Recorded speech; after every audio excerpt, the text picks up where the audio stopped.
Hello बच्चों, ये है पार्ट 7। पिछली वीडियो में हम लोगों ने सेल वॉल को कवर कर लिया था।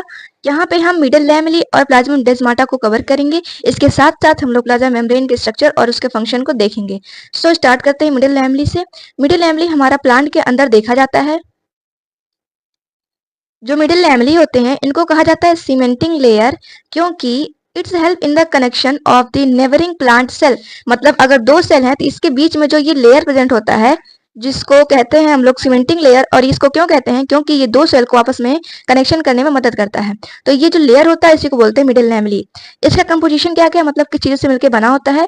कैल्शियम पेक्टेट से मिलकर बनता है और मैग्नीशियम पेक्टेट। कैल्शियम पेक्टेट से ज्यादा मिलकर बना होता है और मैग्नीशियम का पार्ट थोड़ा कम होता है। ये थिन होते हैं, एमॉर्फस होते हैं और स्टिकी लेयर होते हैं, क्योंकि स्टिकी नहीं होंगे तो दो सेल कभी आपस में चिपक ही नहीं पाएंगे। देखिए, जब हम आउटर से इनर साइड आते हैं यानी कि यहाँ से अंदर की ओर जाते हैं तो देखते हैं सबसे पहले हमारा क्या आता है? मिडिल लैमेली आता है। इसके जस्ट अंदर जाते हैं तो मिलता है हमको प्राइमरी वॉल, और इसके जस्ट अंदर जाते हैं तो मिलता है सेकेंडरी वॉल, और इसके अंदर जाते हैं तो मिलता है प्लाज्मा मेम्ब्रेन। सो ये हमारा हो गया from outer to inner side कैसे हमको लेयर मिलते जाते हैं। अब देखते हैं हम लोग प्लाज्मोडेस्माटा। प्लाज्मोडेस्माटा भी हमारा प्लांट सेल के अंदर देखा जाता है। ये मेरिस्टेमेटिक फेज में भी देखा जा सकता है या फिर हमारा ग्रोथ फेज में भी देखा जा सकता है।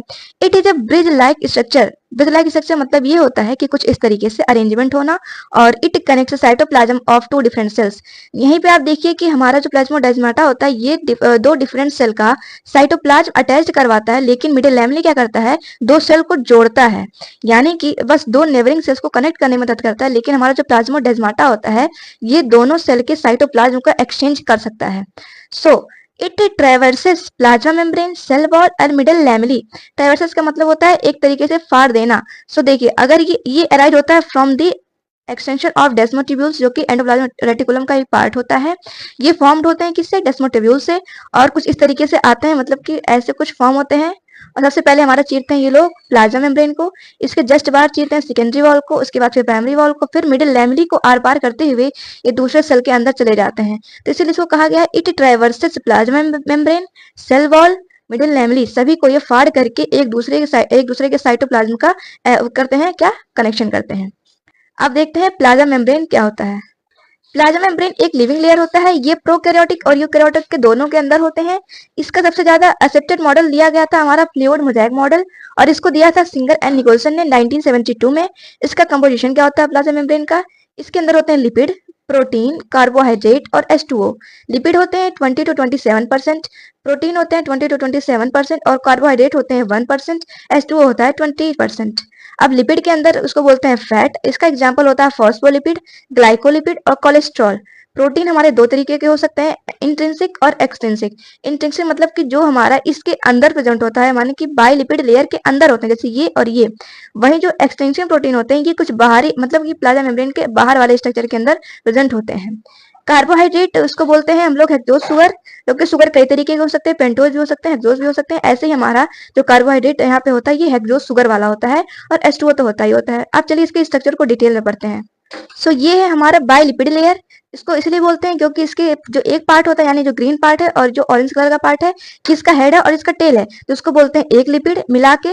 और इसको दो लिपिड यहाँ पे इसलिए इसको बोलते हैं लिपिड बाई लेयर, मतलब एक लेयर लिपिड का, इसके जस्ट नीचे दो लेयर लिपिड का, इसको बोलते हैं लिपिड बाई लेयर। और इसके अंदर हमारे होते हैं प्रोटीन, और इसके जस्ट बाहर भी होते हैं हमारे प्रोटीन। जो बाहर वाले होते हैं उसको बोलते हैं एक्सट्रिंसिक, जैसे हमारे पर्पल कलर वाला है, और जो अंदर वाले हैं उसको बोलते हैं जैसे कि हमारे येलो वाले हैं, और रेड वाला जो है इसको बोलते हैं इंट्रिंसिक प्रोटीन। अब इंट्रिंसिक प्रोटीन जो होते हैं ये पूरी तरीके से धसे भी हो सकते हैं, आर पार भी हो सकते हैं, या फिर सिर्फ अंदर की ओर होते हैं। तो कुछ दोनों तरीके से हो सकते हैं। अगर दोनों तरफ से हमारे आर पार दिख रहे हैं तो इसका मतलब होता है ट्रांस मेम्ब्रेन प्रोटीन की तरह काम करेंगे। मतलब कि जो बाहर के आयन है उसको अंदर की ओर लेके आएंगे, या फिर जो अंदर के आयन होते हैं वो बाहर की ओर लेके जाएंगे। तो ऐसा ऐसा कौन सा प्रोटीन काम करता है?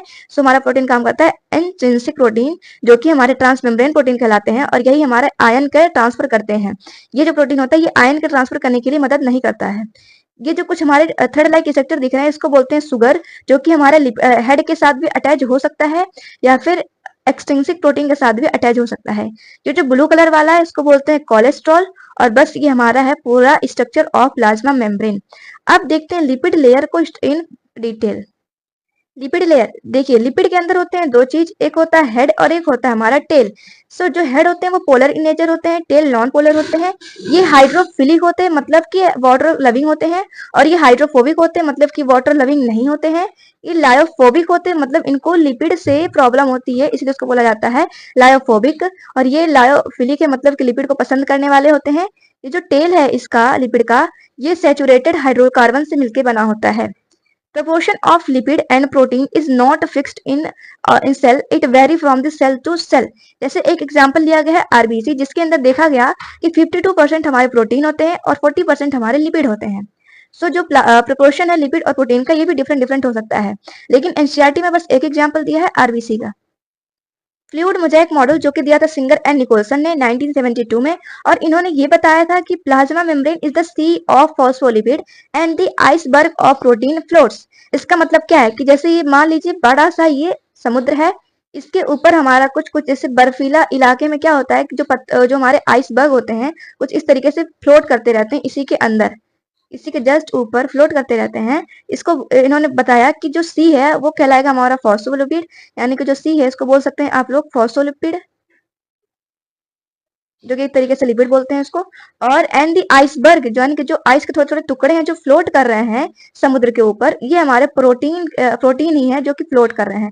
तो कुछ इस रेशियो में हमारे फॉस्फोलिपिड और प्रोटीन फ्लोट होते हैं या फिर होते हैं। फंक्शन ऑफ प्लाज्मा मेम्ब्रेन क्या क्या है, इनके फंक्शन कई सारे हो सकते हैं। सेल डिवीजन में भी मदद करते हैं, सेल ग्रोथ में भी करते हैं, सिक्रीशन भी करते हैं, ट्रांसपोर्ट भी करते हैं फ्रॉम द प्रोटीन। प्रोटीन के अंदर कौन से इंट्रिंसिक वाले प्रोटीन जो होते हैं वो ट्रांसपोर्ट में मदद करते हैं। इंटरसेलुलर जंक्शन, यानी कि दो सेल को आपस में कनेक्ट भी करते हैं। एंडोसाइटोसिस और एक्सोसाइटोसिस, यानी कि जब जैसे ये हमारा प्लाज्मा मेम्ब्रेन है ये फ्लेक्सिबल ही होते हैं क्योंकि लिविंग लेयर होते हैं, यानी कि लिविंग सेल से मिलकर बने होते हैं।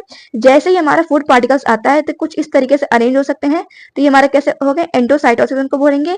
लेकिन एक्सो तब बोलेंगे जब अंदर से कुछ बाहर निकालना हो, तो कुछ इस तरीके से अरेंज हो जाते हैं और यहाँ से इस चीज को निकाल देते हैं, तो इसलिए इसको बोला गया एंडोसाइटोसिस भी करता है और एक्सोसाइटोसिस भी करता है। ओवरऑल जो नेचर होता है प्लाज्मा मेम्ब्रेन का, ये नॉन पोलर होता है और हाइड्रोफोबिक होता है। हाइड्रोफोबिक मतलब कि जो वाटर लविंग नहीं होते हैं, या फिर आप लिख सकते हैं लायोफिलिक होते हैं। सो यहाँ पे हमारा मिडिल लैमेली, प्लाज्मोडेस्माटा और प्लाज्मा मेम्ब्रेन खत्म होता है। अब आगे के वीडियो में हम यूकेरियोटिक को और अच्छे से पढ़ेंगे। अब मिलते हैं अगले वीडियो में, तब तक के लिए धन्यवाद।